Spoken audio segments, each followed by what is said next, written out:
Well, FreshBaked, we've got an update coming on the Jungle Cruise, both here in Disneyland and at Walt Disney World in Florida. Now, the update will come with some new scenes, some of which we've seen already, but there's also going to be something that us super hyped Disneyland fans have come to expect from Disneyland attractions, and that is backstory.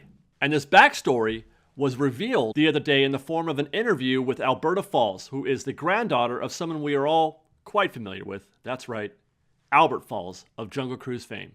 And today we're going to talk about this clever little bit of backstory and uncover all of the references to the Jungle Cruise and inside jokes that you might find in that interview. All this coming up next on Fresh Baked.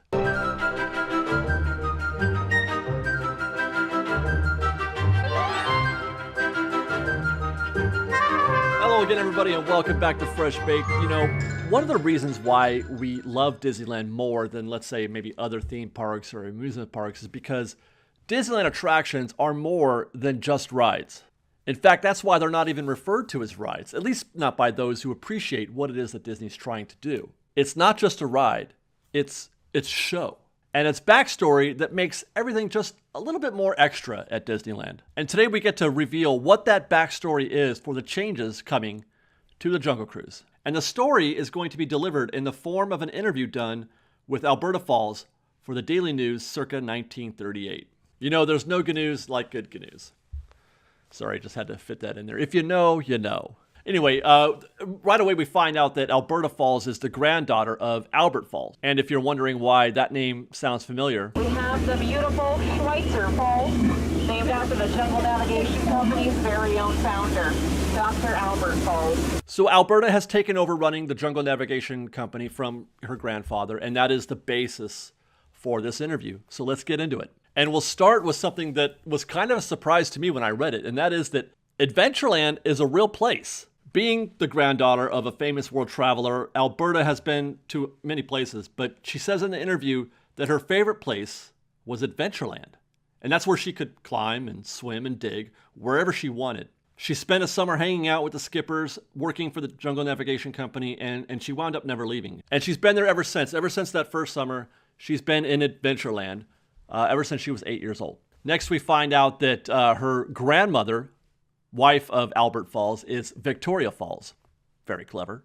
And her mother was an Indian woman named Sneh. Now, I wasn't able to find an obvious inspiration for this name, but I think that was intentional. My assumption is that when referencing people of color, or really people of any other culture or ethnicity, Disney is maybe thinking now of just playing it straight. No jokes, no puns. Sneh is a traditional Indian name meaning love or affection, and I think they just want to leave it at that. Part of simply trying to be more respectful of other cultures. But that doesn't mean we're not going to get some inside jokes. For example, in the article, the skippers taught her everything they know about driving a boat, or spotting animals, or driving over waterfalls. Yeah, we'll go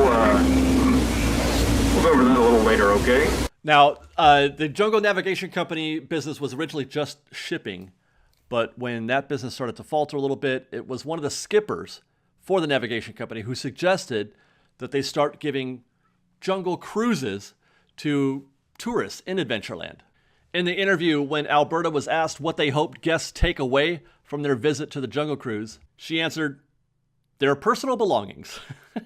I laughed at this way more than I probably should have, which is probably a good sign that I am a genuine fan of the Jungle Cruise. Alberta goes on to make reference to Mystic Point as being one of her favorite places to go when she was going on her adventures with her grandfather. Now, her grandfather, Albert Falls, was in fact a member of the Society of Explorers and Adventurers, and that's a group that consists of many members representing many attractions at Disney parks around the world. Actually, the story of this group of the Society of Explorers and Adventurers is a whole video on its own, and it's worth getting into, especially considering the rumors that Disney is talking about making films about some of these explorers or some of their adventures. Anyway, Albert is a member of this group, the Society of Explorers and Adventurers, and Mystic Point, to which Alberta was making reference, is a location in Hong Kong Disney.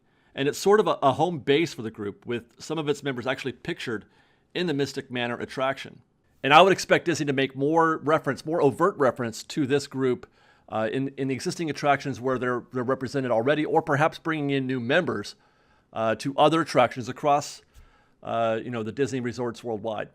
Okay, moving on. Alberta references some esteemed passengers that are going to be joining her soon, or joining a Jungle Cruise adventure soon, for a special cruise for a special friend from Mexico, painter Rosa Soto Dominguez. She also mentions a noted botanist from Nova Scotia named Leonard Moss, her cousin Siobhan Puffin Murphy from Ireland who loves to birdwatch, and an entomologist from Japan named Dr. Kon Chunosuke, who is also, as it turns out, a member of the Society of Explorers and Adventurers. And also, as it turns out, I have just named 4 of the 5 people that you will find on the totem pole in the concept art for the updates to the Jungle Cruise. From the top, that's Siobhan, the birdwatcher. Then it's Chunosuke, the entomologist. Then it's Rosa, the painter. And Leonard Moss, the botanist. And then finally, the unnamed skipper of the Jungle Cruise. So now we have something of a story for those passengers of the ill-fated Jungle Cruise that has become the basis for this new update. We'll see at least that scene, plus this one is the overrun Jungle Cruise boat, which apparently happens quite often in the Jungle Cruise. Just last week they sunk 6 of our boats. But don't worry, only 5 of those were mine. Which again gives just a little bit more life to one of the jokes that we hear very often on the Jungle Cruise. And with that, the interview ends, and on the whole, I think I like this. I know some online have joked about how Disney has taken a very minor, small joke about Schweitzer Falls and turned it into this entire backstory. But if you ask me, that is what Disney does. That is what they do. Disney is not cool. Disney is not hip. Disney is not edgy.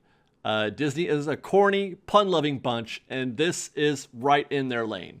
And I'm expecting more, by the way. More changes to the queue, for example. Both with practical nods to the backstory as well as changes to perhaps the audio announcements that we hear while we're waiting. Alberta and the whole Jungle Navigation Company will become more present, more visible characters in the entire show.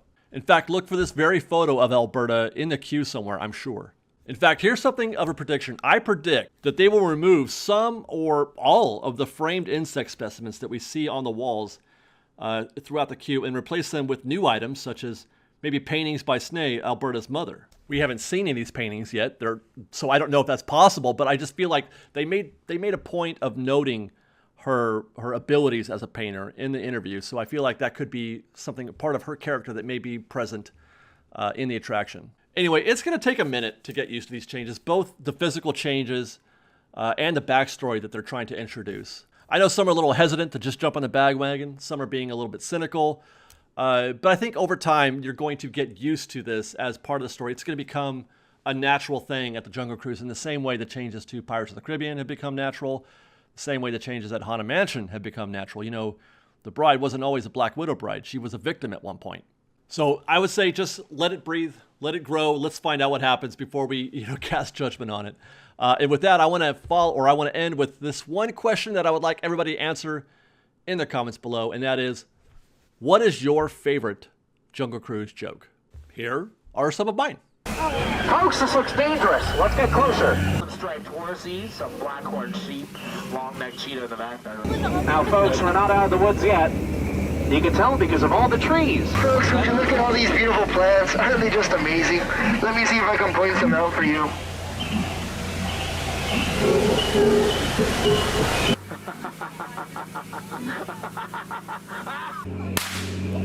Oh no, that didn't work. Let me use what I used on my ex-girlfriend. I love you! I hope you're getting a good look. That is one of the rarest creatures in the jungle. In fact, folks, I can guarantee you that we will never, ever see enough.